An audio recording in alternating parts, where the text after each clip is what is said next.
Hey you guys, I am back with a book review, and as you see, I am reviewing the book XYZ, and this book is by Kimmel. I loved this book. Honestly, I loved it a lot more than I expected to like it. I'm going to tell you guys from the beginning, this is a 5-star book. The main characters are Ayana, you have Xavier, and you have Ezekiel. So Ayana is Y, Ezekiel is Z, and you have Xavier is X, right? And I kind of like the way the author wrote their names out so that it's not hard to remember who is who, right? So Ayana, or Y, her best friend is something else. Okay, I'm gonna call her Najia or Najia. I'm just gonna call her that. So her baby father, right? His name is Ahmad, and it's just I'm gonna start off with best friend. Basically, Najia, her baby father and her, clearly, they don't have a history for years. They've been dealing with each other for years. The baby is under, I want to say, okay, this is the part where, okay, so the baby's 3. I don't know how I missaid that quick. I know he's not 5. But the son is definitely 3. And it's just although Najia's Mother Mary, she is very church going, she's very religious. Although she helps and stuff, it still doesn't take away from the fact that Ahmad isn't all that active with helping with the baby. So it's just I don't know. I always get a little frustrated when it seems like girls are young, and it's very clear that they're both 21. So not excuse me, Najia and Ayana, it's very clear they're both 21. So it already was kind of disheartening that she has a 3-year-old and that he's Ahmad's not really trying to help and stuff. So I kind of was hoping she was going to definitely break out of that the narrative of I'm just going to keep chasing after my baby father and he don't want me. And that was really what was happening at first. And I was kind of sad because it just was hurting me to sit here and read how he would call and sit here and say oh, I'm going to come get the baby, and then he would never come.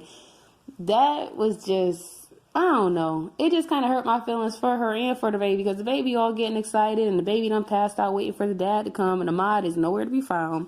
So back to the main characters of X, Y, and Z. Now they are all cousins, and Diego is their father.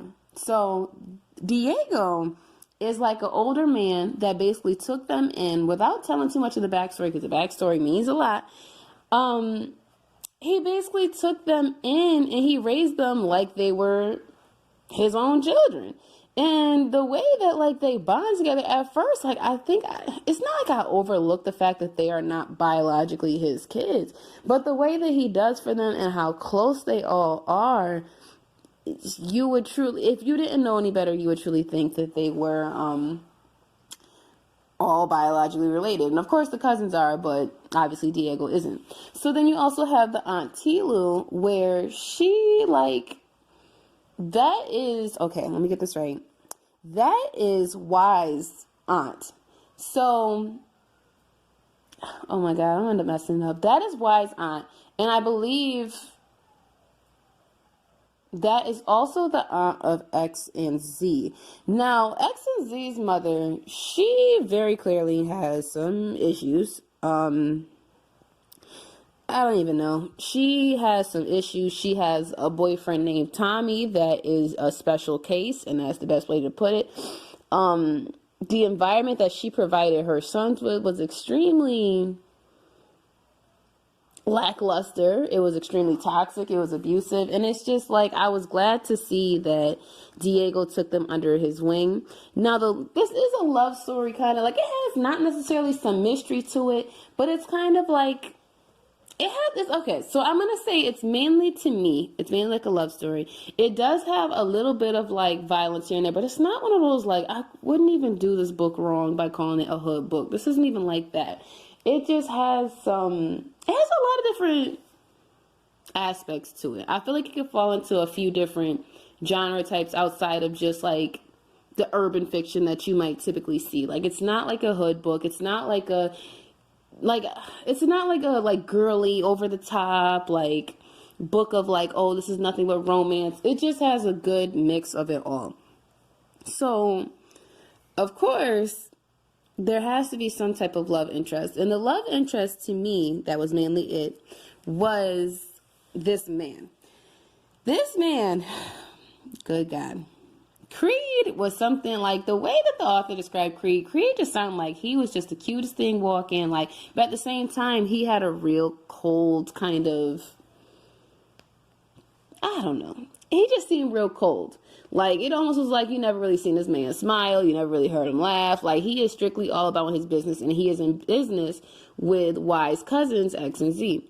So when he starts seeing Ayana, it's clear that he's interested in her. She's kind of like, I'm a little bit interested in him, but at the same time, they're both like, oh, it'll be bad for business. And he also knows that her cousins will end up trying to hurt him if he end up breaking this girl's heart, because Diego, X, and Z do not play about Y at all. They like get real crazy over her. When a man in the book tries to get loud with her and her friend, it does not end well. So I don't want to give away too much of the book.